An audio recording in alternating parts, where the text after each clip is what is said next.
ছোটকালে মা মারা গেছে। আসসালামু আলাইকুম সুপ্রিয় দর্শক, আপনাদের ভালোবাসায় আসলাম অসহায় এক মেয়ের কাছে। আমরা শুনবো তার জীবন কাহিনী। আসসালামু আলাইকুম। ওয়ালাইকুম আসসালাম। আপু কেমন আছো? আলহামদুলিল্লাহ ভালো। তোমার দেশের বাড়ি যেন কোথায়? গাজীপুর, কালিয়াকৈর থানা। তোমার নামটা? আমার নাম তমা। তোমার ফ্যামিলিতে কে কে আছে? আমার ফ্যামিলিতে আমার মা নেই, বাবা আছে, সৎ মা আছে। ও আচ্ছা, মূলত আমাদের এই ক্যামেরার সামনে কেন আসছো? মূলত ক্যামেরার সামনে আসছি এই জন্য, আমি ছোটকালে মা মারা গেছে, বাবা পরে বিয়ে করছে। আমি সৎ মায়ের ঘরে বড় হয়েছি। আমার বাবা এখন অচল, কাজকাম করতে পারে না তেমন। আমাকে যৌতুকের জন্য বিয়ে শাদী দিতে পারতেছে না। এই জন্য আমি ক্যামেরার সামনে আসছি যেন আমাকে দেখে কোনো ভাই যদি পছন্দ করে, আমি গরিব অসহায় বলে যদি কারো ভালো লেগে থাকে তাহলে আমাকে বিয়ে করতে চায়, আমি বিয়ে করব।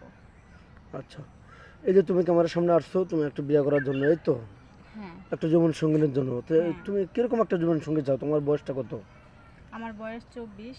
আর ছেলে যেমনই হোক তার মনটা যেন সুন্দর হয়, যেন যেন সে আমাকে ভালোবাসে, সম্মান করে। আমি গরিব বলে যেন আমাকে অবহেলা না করে। আচ্ছা, তুমি যে বললে যে একটা সুন্দর একটা মন চাও, এই তো হ্যাঁ। টাকা পয়সা দ্বন্দ্ব লোক আমার দরকার নেই, একটা ভালো না। একটা মন দরকার। জি। আচ্ছা, সে থাকে প্রবাসে, তুমি থাকো বাংলাদেশে, তুমি কেমনে বুঝবে যে তার মনটা ভালো কি মন্দ? কিভাবে বুঝবে? ভালো মন্দ শুধু মনেই মন বুঝে, তার মনের সাথে আমার মনটা মিলে গেলেই তো বুঝবো যে সে একটা ভালো মনের মানুষ। তুমি চাচ্ছ যে হয়তো 2-4-15 দিন 1 মাস তার সাথে কথা বললে বুঝতে পারবো যে আসলে ওই লোকটা কিরকম, নাকি? হ্যাঁ, হ্যাঁ। আচ্ছা, যাই হোক, তুমি কি আগে কি বিয়ে সাথে হয়েছিল না অবিবাহিত তুমি? অবিবাহিত। অবিবাহিত। আচ্ছা, যাই হোক, আহ, তোমার কি যৌথ ফ্যামিলি ভালো লাগে না সিঙ্গেল ফ্যামিলি ভালো লাগে? যৌথ ফ্যামিলি ভালো লাগে। কেন, এখন তো মানুষ শুধু স্বামীকে চায়। না, শুধু স্বামীকে ভালোবাসলে তো হবে না। স্বামীর মা বাবা ভাই বোনদের সবাইকে নিয়ে যদি মিলেমিশে থাকি তাহলে তো স্বামীর ভালোবাসা পাবো। শুধু স্বামীকে ভালোবাসলে তো আর সেটা ভালোবাসা বলে না, সবাইকে ভালোবাসলে সেটাকে ভালোবাসা বলে। দর্শক বন্ধু, আসলে মেয়েটা অসহায়, যেমন গোবরে পদ্ম ফুল। মেয়েটা যদি আর্থিক থাকতো, সচ্ছল থাকতো, তাহলে ভালো ঘরে বিয়ে হতো। এখন টাকা পয়সা নেই, আর্থিক সমস্যা এবং ঘরে সৎমা খুবই সমস্যার কারণে আমাদেরকে আমার সামনে আসছে। কোনো ভাই যদি ভালো লেগে থাকে তাহলে আমাদেরকে লক করবেন। তো যাই হোক, তুমি তো মুসলমান না? হ্যাঁ। নামাজ কালাম পড়া হয়? জি।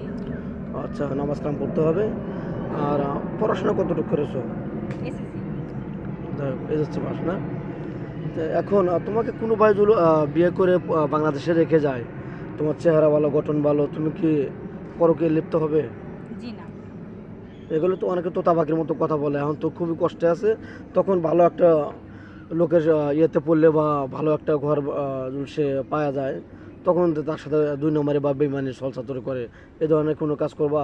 জি না, আমি এরকমের কোনো কিছুই করব না। যাই হোক, তোমার ভিডিও পাবলিক হচ্ছে, দেশ প্রবাস থেকে সব জায়গা থেকে দেখছে, তোমাকে কিভাবে পাবে? আপনাদের সাথে কন্ট্যাক্ট করলেই আমাকে পাবে। দর্শক বন্ধু, শুনতে পেলেন, মেয়েটা খুবই অসহায়, অনাথ।